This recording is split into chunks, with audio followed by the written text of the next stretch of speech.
Berumur hampir 1 abad, tidak membuat Nenek Solati hidup berpangku tangan. Di sisa usianya, Solati masih berkeliling berjualan kerupuk demi menghidupi dirinya yang sebatang kara. Simak kisah hidup Nenek Solati dalam Inikah Takdir.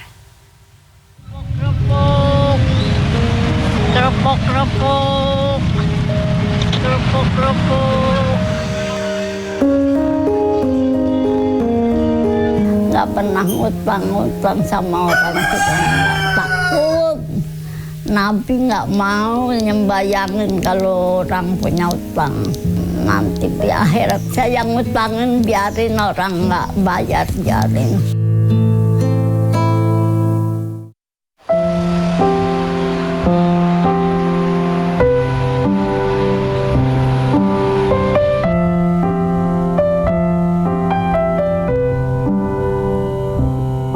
Rumah di gang padat penduduk di Jalan Pancoran Barat ini jadi saksi kegigihan seorang nenek yang usianya hampir 1 abad.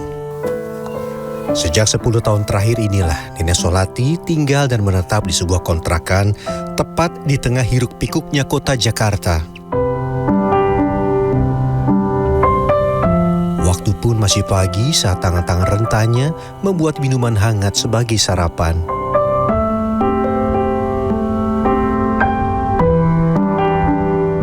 Tidak berapa lama, tangan yang sudah dimakan usia ini satu persatu menata kerupuk di atas meja.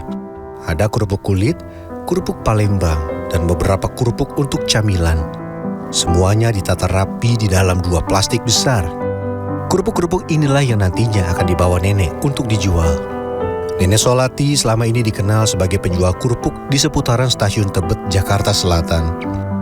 Sebelumnya, Nenek Solati pernah berjualan makanan seperti kacang, manisan pala, kedaung, dan yang lainnya. Berjualan makanan ringan ini ditekuninya hingga suaminya meninggal 15 tahun yang silam. Iya, yang enteng aja. Udah nggak bisa bikin apa-apa berat-berat.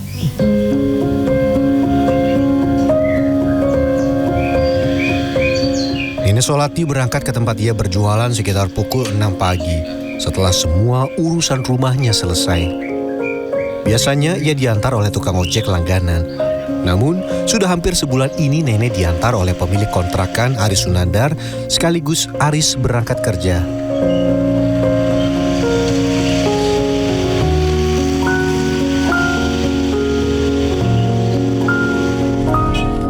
Sesampainya di stasiun, Nenek Solati sibuk menata dagangan bersama dengan para pedagang lainnya di selasar pintu masuk Stasiun Tebet, Jakarta Selatan.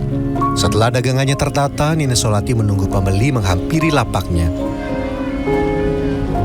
Sehabisnya, kalau jam 2 habis pulang. Jam 3 habis pulang. Gitu, nggak tentu rezeki Allah yang ngasih.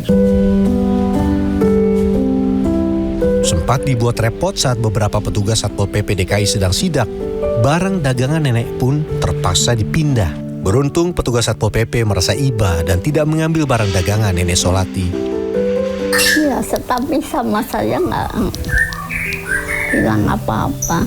Udah 2 kali ya. Nenek kali.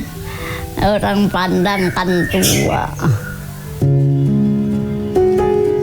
Memang tidak semua dagangan Nenek Solati laris terjual. Rata-rata para pembeli merasa kasihan dan iba dengan kondisi Solati.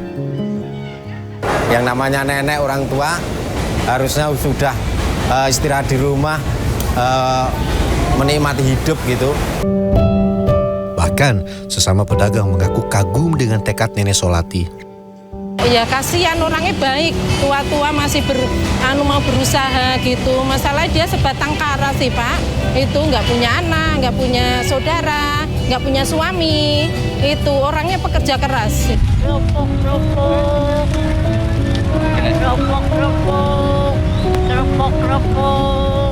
Tidak hanya menunggu pembeli, sesekali Nenek Solati juga berkeliling di seputaran Stasiun Tebet membawa beberapa kerupuk.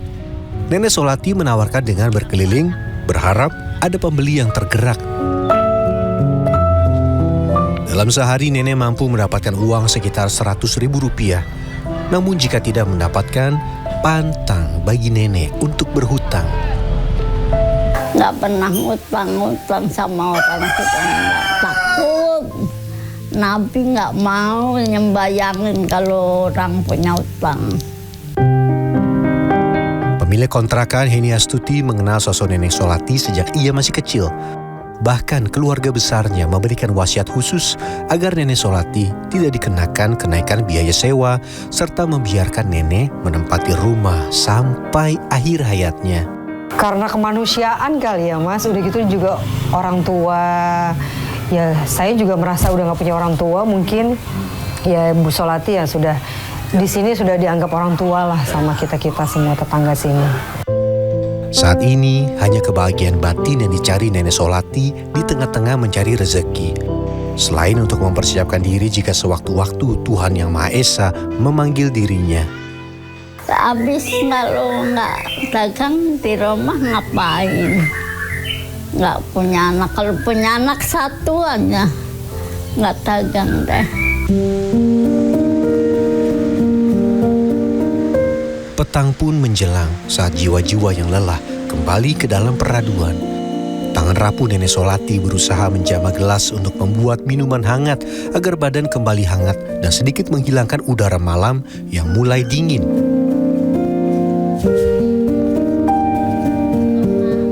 Di saat malam ini jugalah nenek yang sebentar lagi akan memasuki usia sahabat ini mendekatkan diri kepada Tuhan Yang Maha Esa.